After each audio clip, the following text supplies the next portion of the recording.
دوران عمرہ کیا خواتین چہرے کا پردہ کریں گی یا نہیں کریں گی؟ بھی مسلمان عورت پر چہرے کا پردہ کرنا فرض ہے. سارا جسم غیر محرم سے چھپانا مسلمان عورت پر فرض ہے. یہ کہیں بھی اجازت نہیں ہے کہ اپنا چہرہ یا اپنے ہاتھ یا اپنے پاؤں وہ غیر محرم کے لیے عورت کھول دے. اجازت نہیں ہے اسلام میں. بہت سے اہل علم کو ایک بہت بڑی غلط فہمی ہوئی ہے جس کی بنا پر یہ مسئلہ کھڑا ہوا ہے معاشرے میں. حدیث ہے صحیح بخاری کی، اس میں یہ لفظ آئے ہیں، رسول اللہ صلی اللہ علیہ وسلم نے عورت کو احرام کی حالت میں نقاب پہننے سے اور دستانے پہننے سے منع کیا ہاتھوں پر. تو نقاب پہننے سے منع کرنے کا مطلب بعض اہل علم نے یہ سمجھ لیا کہ وہ پردہ نہیں کرے گی، حالانکہ نقاب نہ کرنے کا مطلب پردہ نہ کرنا تھا ہی نہیں. نقاب عربی ڈکشنری کے اندر اس کپڑے کو کہتے ہیں جو چہرے کے ساتھ چپکا لیا جاتا ہے، چہرے کے ساتھ لپٹا ہوا ہوتا ہے، اور پیچھے اس کو خواتین چیپی کے ساتھ یا گرہ دے کر باندھ لیتی ہیں اور وہ چہرے کے ساتھ چپکا رہتا ہے اور آنکھیں اس میں سے کھلی ہوتی ہیں. اس کو عربی زبان میں نقاب کہتے ہیں.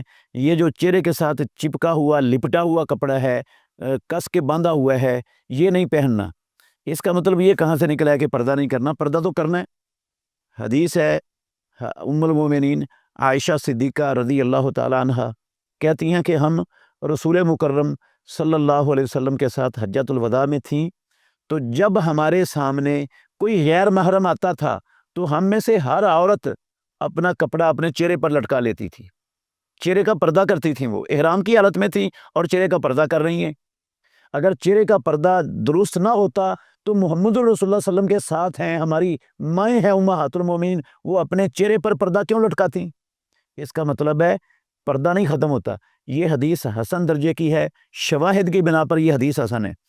ویسے اسماء بنت ابی بکر رضی اللہ عنہا سے بھی ہے یہ عمل کہ وہ حج پر گئی ہیں تو وہ کہتی ہیں کہ ہم اپنے چہرے کو غیر محرم کے سامنے ڈھانپ لیا کرتی تھی، چھپا لیا کرتی تھیں. موطا امام مالک کے اندر ہے، اس کی سند بالکل صحیح ہے. یہ پہلی روایت کا شاہد بھی ہے. تو اس لیے جو ہے نا، یہ مسلمان عورت کو دستانے نہیں پہننے کا مطلب یہ نہیں ہے کہ وہ ہاتھ ننگے کر دے. وہ اپنی بڑی چادر کے اندر اپنے برقعے کے اندر ہاتھ چھپا کے رکھے گی. ہاں، جو اس نے چہرہ ڈھانپنا ہے نا، وہ سرف سے پلو لٹکا لے، اس کے ساتھ ڈھانپ لے.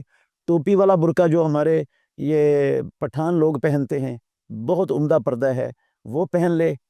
اور سامنے لٹکایا ہوا ہو پردہ چہرے پر جو کسا ہوا نہ ہو، چہرے پر کسا ہوا نہ ہو، یا وہ ٹوپی والا برقع پہنا ہوا ہو، یا بڑی چادر کا گھونگھٹ نکالا ہوا ہو جس طرح بڑی عورتیں نکال لیتی ہیں. کوئی حرج نہیں ہے اس طرح کے پردہ کرنے میں. چہرے کے ساتھ وہ ٹچ بھی ہو جائے تو کوئی فرق نہیں پڑتا مسلمان عورت کے لیے.